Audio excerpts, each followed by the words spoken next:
When you see me jumping up everywhere, with a bottle in my hand, you know what's up. Here, don't jump me, don't jump me, don't jump me, don't jump me. When you see me out in the corner, doing it loud, I'm doing it loud. Don't jump me, don't jump me, don't jump me, don't jump me. When you see me out in the better, doing it better, don't wanna stress. When the vibration good and the music good, then we keep it good. So now we keep it good now. When the girls whining good and the grinding good, then we keep it good. So now we keep it good now. Don't you try to come destroy my peace. We're not taking piece of a sweet, sweet wine. And don't you try to come mess up my meds when they got in my head. No, no, no, cause I put on my mood on set. When I put on my shoes on straight. And I WEFM, a fresh sound. WhatsApp us or call us at 457-9997. Activated Mornings on WEFM 99.9 is on now.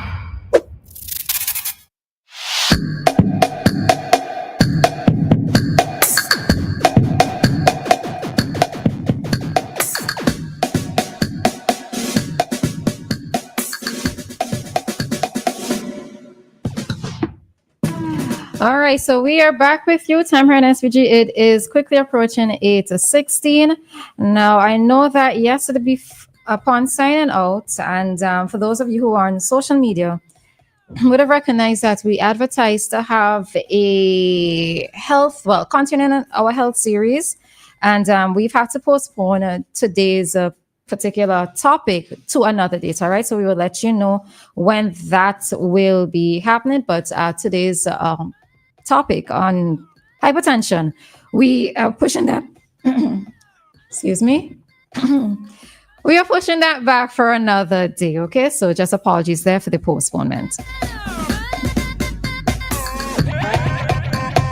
All right, so let's get into another topic, and you can lend your voice to this conversation by calling number 457-9997. That's both a direct call as well as a WhatsApp number.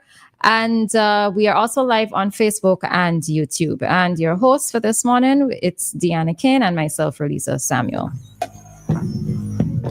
All right, so just going to quickly get into this topic.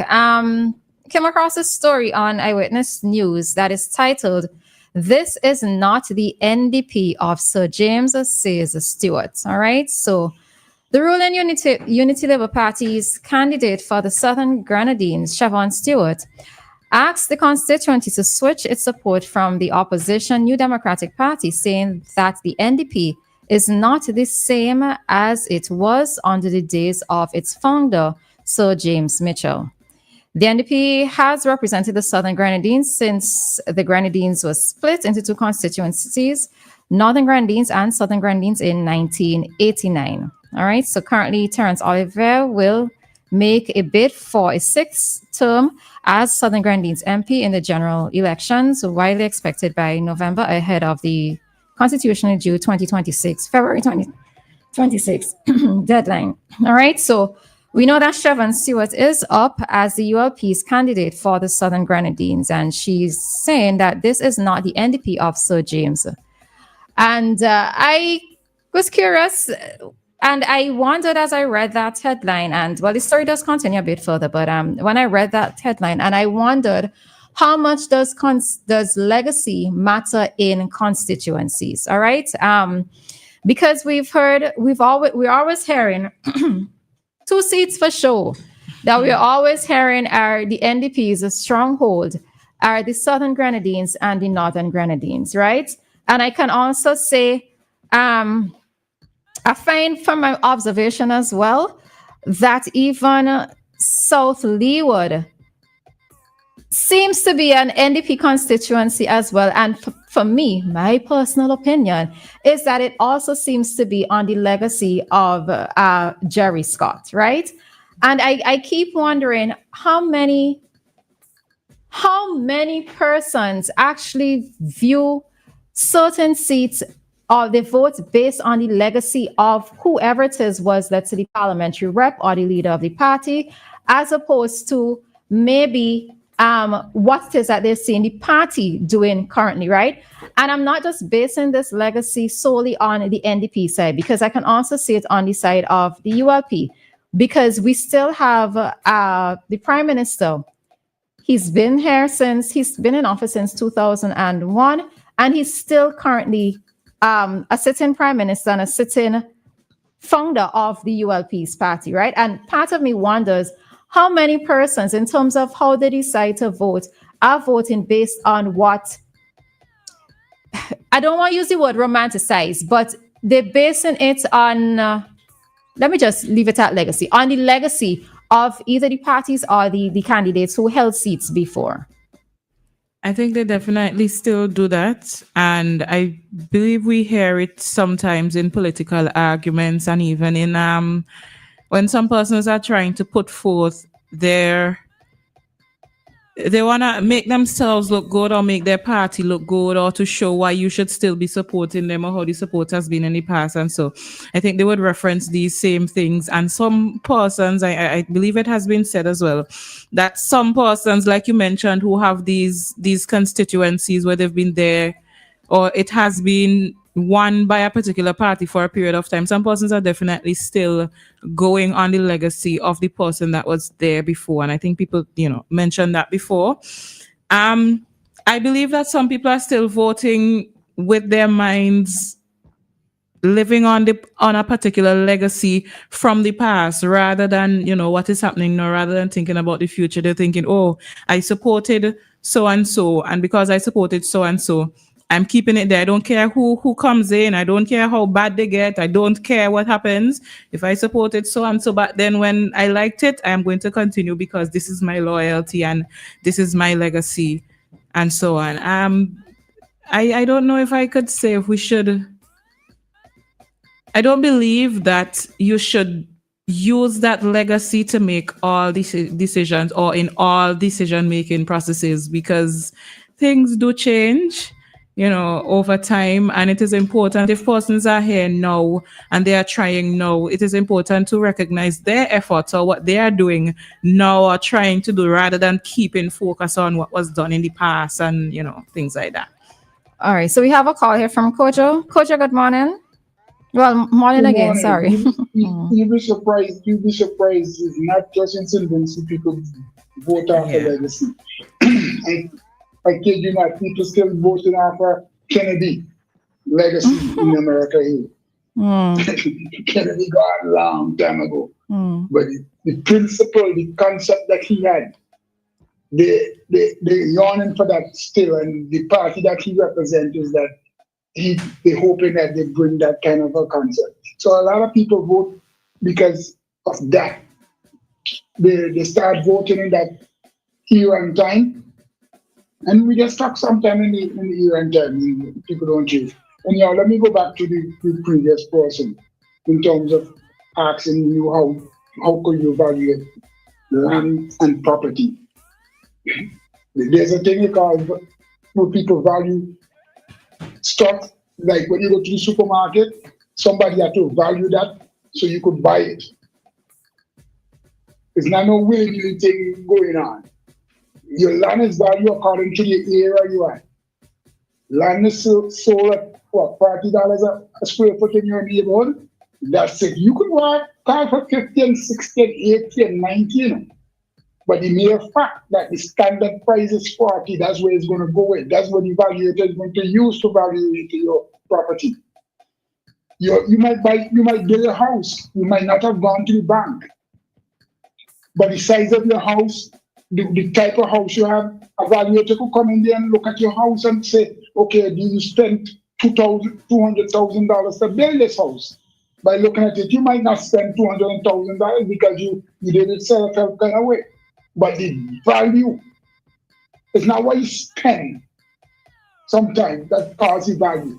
Yes, sometimes what you spend makes the value, but land, because you just buy it, or you was handed down from your parents, you don't know how much they paid for it. They might have paid $40 for it back then.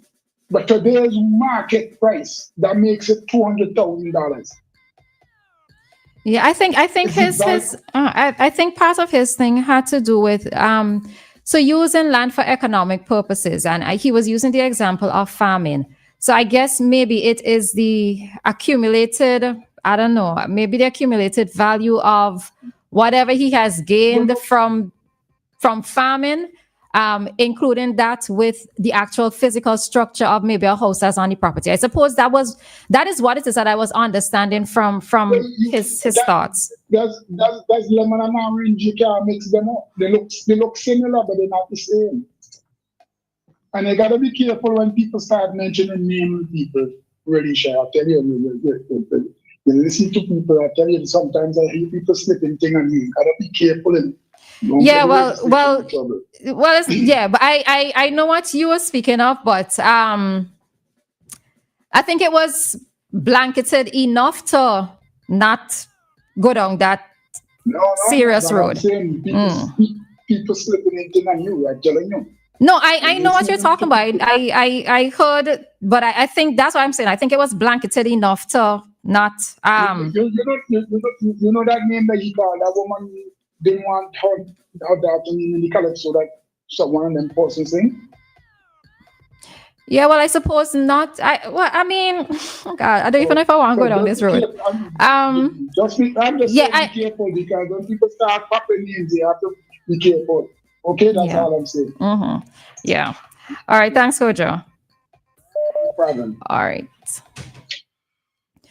All right. So that was Kojo there with his thoughts. Dianna, anything that you wanted to finish with? I can't even remember what I was saying before. But like I said, people also use the legacy of the past to sort of vet or critique the new candidate. You know, they're going to say, well, such and such was here before, and this is the legacy we had. This is what they did for us, and this is the relationship we had. And they're going to use that now to say, well, what are you offering? Let's see how much you are like John Doe or you are like Jane Doe, whom we loved and, you know, was doing all these things for us before. Mm. Yeah. And I don't think that you should use the legacy always to judge, you know, going forward. Yeah. Yeah. All right. I think that is part of me is the good old days. I think, and we do it all the time. It's not even just in politics, but we do it all the time. People talk about the good old days when a man found a woman and granny and grandpa were married for 40, 50 years. And we romanticize that thinking that granny had 40 good years. Mm-hmm. All right. When that really and truly may not have been the case, right? We tend to look back on the past with colored lens because we might be of the opinion that back then was better. So that is why it is I am just a little bit, the initial question came to me in terms of why is it that persons are still holding on to legacy? Now, this is by no means me saying that people in Northern and Southern Grandees need to switch. I ain't saying that at all, all right? But I'm just saying holding on to the legacy of what was. I also remember that I remember one time getting into a very heated discussion with some former coworkers, right? And it stems back to this whole talk about legacy, etc., where I remember the conversation was about, now I've always been devil's advocate, right? So this is nothing new for me, but so I doesn't know how to take heat sometimes. But I remember my coworkers were like,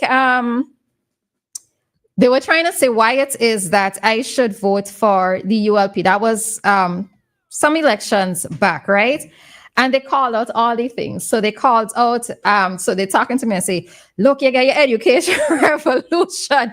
And they called out a list of things, right? They called out a list of things that I either benefited from or could have benefited from in the future, which was actually true, right? Mm-hmm. But I was asking them, when you tell me that I vote for these things, is it a case where every time I vote, I am supposed to vote based on these past things or these past things that I have benefited from, right? Mm-hmm. Can't it be a case where, okay, so maybe let's say immediately after I voted for them on account of certain things that I may have benefited from or certain things I was in agreement with. But are you going to tell me that with each coming election that I am supposed to look back on every past thing and vote for them on account of that, right? And I tell you, the conversation was really heated because my whole thing is that while it is that yes, and I don't want to believe, well, I'm hoping, let's just say in the case of NDP and ULP, that if the NDP gets into power, that certain things that are working for the benefit of the people, that NDP are going to just completely get rid of them, right? I think that all hell will be raised in SVG if the NDP, if they do get into power, if they're going to say that they are going to get rid of this and that program, that persons would erupt, right? The citizens would erupt. But is it a case where just because we benefited in the past means that I have to hold on to it and be the reason why I vote for ULP every single time going forward? Right? So that is just just a thing there with that thought. And I suppose too, and this is why I like stats so much, where I would really love at the end of the elections, right? It would be so nice if we could be able to get like surveys done to determine how persons voted. Because when we talk about legacy and constituencies as well, let's say younger persons who never grew up under the NDP, they don't know a thing about in the case of South Leeward, about Jerry Scott's legacy within the community or the constituency. They're only hearing what their parents or their grandparents have spoken about. And they have voted for the NDP on account of that. You know, I would love to know, like, what would influence a younger person's vote, especially in some of these stronghold constituencies. What is influencing them to vote, let's say, based on legacy, a legacy that they know nothing about, right? I would like to see that as well. Yeah. But I don't even know if we can get like surveys like that, because persons are so, well, no. You could have a survey where you're asking persons to indicate, maybe you could put a list of things or leave it blank for them to write in or whatever, or fill in.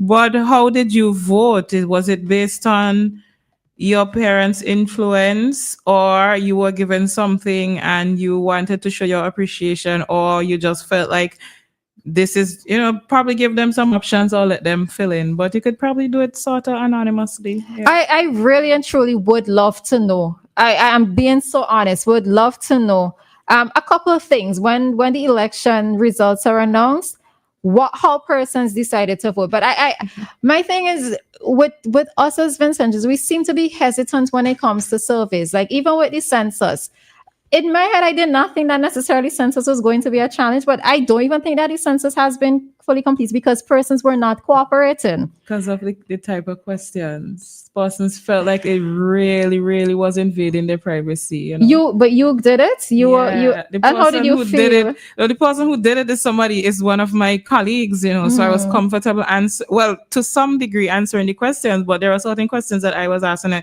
It caught me off guard, like, what? Y'all want to know this? Like, when was your first boyfriend and things like this? I'm like, what is information? But you could see why. But you could kind of see why, right? I kind of see where some of the questions are coming from, but I understand as well people's discomfort with answering some questions. I know somebody who actually said they used to do census, but they decided they don't want to do it anymore because they don't like the questions that they have to ask. And when they go to people, they're the ones who are getting the criticism right then and there. They get in the word, basically, not the people who send them. Right. But there were some questions, and they did say before getting into it that if you're not comfortable, you don't have to answer the questions. Oh, you didn't get that? Some of them, yeah. Yeah. Well, I got that. For certain questions, they said if you didn't feel comfortable, you don't have to answer. So those I didn't feel. I don't know. Did I? I don't even know if I got that question with first boyfriend. I don't remember that. But anyways, but yeah, I noticed that there's a bit of a hesitancy with persons with doing surveys and so forth. So I don't even know if you would actually be able to get this type of survey that I would love to see, if it would even happen. But yeah. All right. So that's just the food for thought for all of us. What is influencing your vote? Are you voting based on legacy, especially young people? Are you going to be voting based on legacy? I wonder how much of an influence parents are going to have on their children to vote. Because a lot of younger people now have what the older people would call a mind of their own. We are seeing that sort of rebellious nature in them, and not rebellious in necessarily a bad way. They're kind of starting to pull away from certain teachings of our parents because they're recognizing certain things don't add up, sort of kind of thinking in their own way, thinking outside the box for lack of better words. So it would be interesting to know if they are going to form their own thoughts in voting, or their parents would have that influence. Yep.